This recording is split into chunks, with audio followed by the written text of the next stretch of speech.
पांव की चप्पल बार बार टूट रही हो,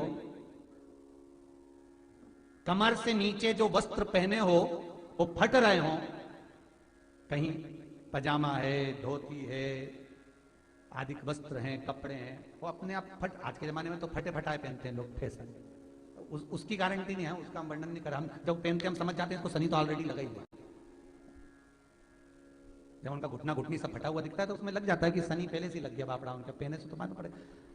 शनि का नियम है, शनि कथा कहती है पांव की चप्पल बार बार टूट रही हो, घिस गई हो, बद्दी टूट रही हो, कुछ कर रही हो, और अगर कमर से नीचे जो वस्त्र पहने हो वो अपने आप फट रहे हो, समझ लेना कि शनि पांव से प्रवेश कर रहा, मतलब अपनी प्रखरता शनि दिखा रहा। किसी मंदिर में गए महाराज और वहां जाने पर चप्पल चली गई तो समझ लेना शनि की कुदृष्टि अब पड़ना बंद होना चालू हो गया। कितना सुंदर कहा है महाराज। जूता चप्पल आज के जमाने में तो फैशन हो गई साहब, घर की चप्पल अलग होती है, बाहर की चप्पल होती है। लोग घर में चप्पल किचन तक में पहन के जाते हैं। अरे पानी ले जाओ सीओर से, रसोई घर में लोग चप्पल पहन कर जाते हैं, जहां भगवान का प्रसाद बन रहा है, जहां अन्नपूर्णा निवास कर रही है, और पूछो तो किचन की चप्पल है तो माथे पे रख लो, किचन की है।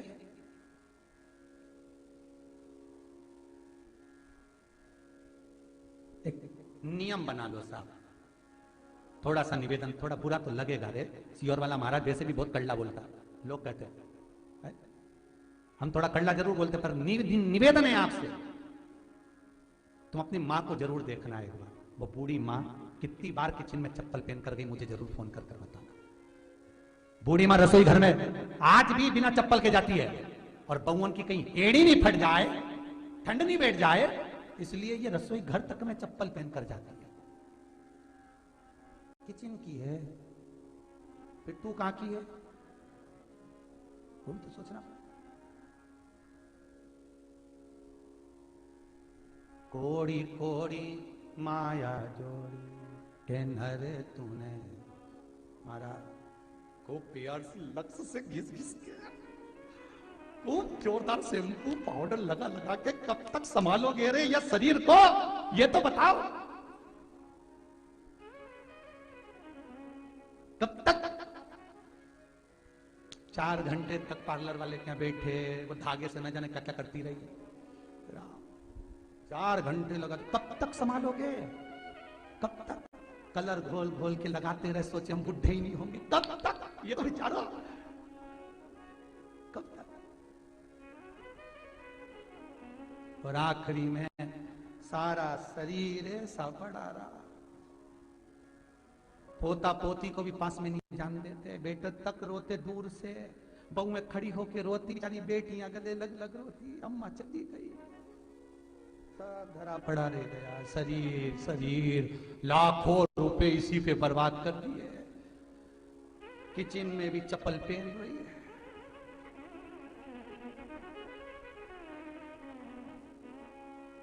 सूर्य नारायण की कथा पढ़ना, शनि महाराज की कथा पढ़ना, और गरुड़ पुराण की कथा पढ़ना, जिन जिन कथाओं का हम व्याख्यान करें उसको पढ़ना जरूर हो। क्या लिखा है, घर के अंदर जब चप्पल जाती है, रोग बीमारी कष्ट तकलीफ चालू हो जाती है। तुमने चप्पल क्यों पहनी, ठंड नहीं बैठ जाए, रोग नहीं बैठ जाए, घर के अंदर उतना बढ़ गया, एक कालीन बिछा दो, एक दरी बिछा दो, मोटा आसन बिछा दो, जिस पर तुम चल लो। जरूरी है कि कई कई लोगों को हमने ये भी देखा कि कालीन पर भी चप्पल पहन के चलते हैं, और ब्राह्मणों को भोजन परोस रहा है, गुरुजन को भोजन परोस रहा है, ठाकुर जी की थाली बना रहा है, ठाकुर जी का थाल लगा रहा है, तो भी चप्पल है पांव। तेरा क्या होगा रे कालिया, क्या होगा, विचार तो करो। देह पड़ी रे जाए यहीं पर,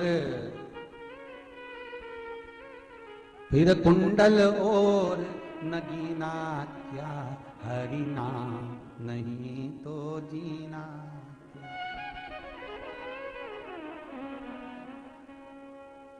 अभी भी सुधर जाओ रे, अभी भी सुधर जाओ, नहीं सुधरो तो सिधर जाओ रे, या तो सुधरो नहीं तो सिधरो, थोड़ा सुधरो।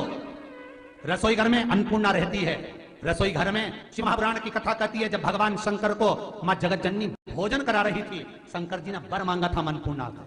ए अन्नपूर्णे, तुम मेरे घर के बच्चों का भरण पोषण कर रही है, इस मृत्यु लोक में जितने मनुष्य जन्म लेते हैं ये मेरे पुत्र कहलाते हैं।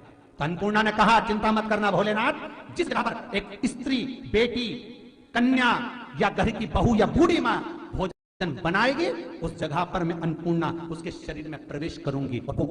रसोई घर नहीं होगा, वो मेरा और तुम्हारा मंदिर कहलाएगा। अब मंदिर में चप्पल पहनकर भोजन का निर्माण करना, ये श्रेष्ठता है।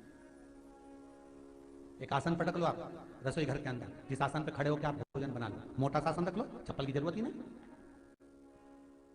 काहे फैशन में मर जा रहे हैं।